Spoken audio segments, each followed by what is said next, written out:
Pernah kebayang nggak ada Google tapi 1.000 tahun yang lalu?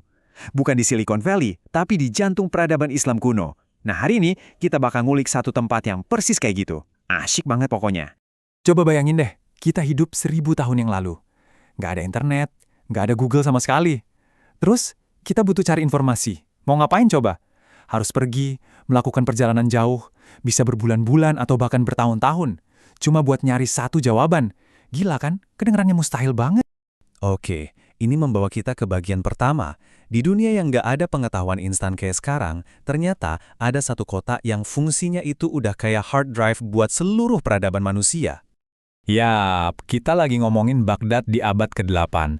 Di masa jayanya, Baghdad itu kota terbesar di dunia. Tempatnya para pemikir, seniman, sama ilmuwan paling top ngumpul. Pokoknya semua jalan ilmu pengetahuan itu ujungnya ke sana. Nah, di tengah kota yang super sibuk dan penuh ide inilah sebuah solusi jenius muncul. Google versi zaman dulu pun lahir. Namanya Baitul Hikmah atau Rumah Kebijaksanaan. Tapi jangan salah, ini bukan sekedar perpustakaan buat nyimpan buku ya. Ini adalah tempat di mana ilmu pengetahuan itu dilahirkan, diperdebatkan, terus disebarin. Benar-benar sebuah ide yang mengubah dunia. Terus kok bisa sih dibilang mirip Google? Nah ini dia poin-poin kuncinya. Pertama, mereka ngumpulin semua informasi dari berbagai peradaban. Teks-teks dari Yunani, Persia, India, semuanya dikumpulin. Terus diterjemahin ke bahasa Arab. Dan yang paling penting, tempat ini jadi pusatnya para ilmuwan buat debat dan ngembangin ide baru. Jadilah dia satu-satunya sumber pengetahuan terbesar di dunia. Kalau Google merayapi web, Baitul Hikmah ini merayapi seluruh dunia yang dikenal saat itu. Keren banget konsepnya. Coba kita renungin sebentar. Terakhir kali kita googling sesuatu butuh berapa lama? Mungkin 2 detik. Nah, di zaman itu, buat dapetin jawaban yang sama, orang mungkin harus menempuh perjalanan berbahaya ngelewatin gurun. Beda banget kan? Jomplang. Jadi siapa aja nih hasil pencarian teratas di masa itu? Yuk kita kenalan sama para bintang dari Baitul Hikmah. Yang pertama ada Al-Khwarizmi. Tahu nggak? Dari nama beliau inilah kita dapat kata algoritma.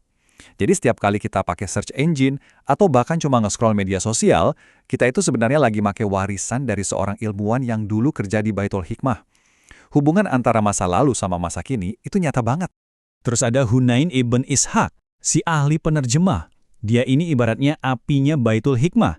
Dia yang ngambil ilmu dari satu bahasa, kayak Yunani atau Persia, dan bikin itu bisa diakses oleh semua orang.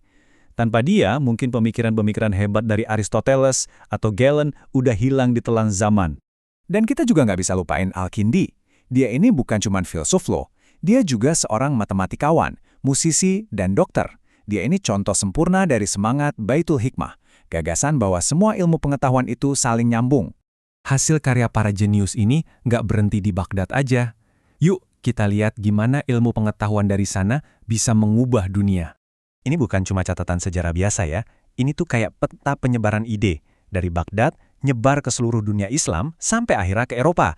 Kita bahkan bisa narik garis lurus dari karya terjemahan di Baitul Hikmah sampai ke karya-karyanya Leonardo da Vinci. Itu arisan yang, wah, nggak ternilai harganya.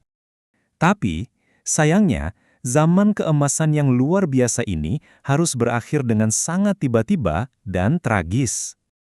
Tahun 1258, satu peristiwa, 1 tahun yang mengubah segalanya dan menghentikan semua kemajuan itu.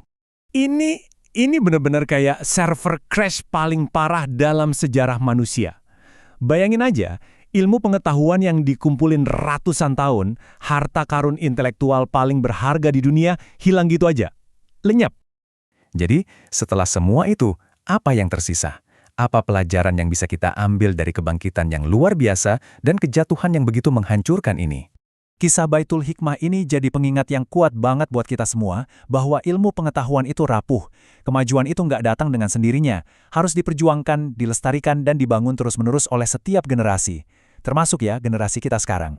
Dan itu ninggalin kita dengan satu pertanyaan buat direnungkan. Di zaman informasi yang serba instan ini, apa peran kita masing-masing dalam membangun dan melindungi pengetahuan untuk masa depan?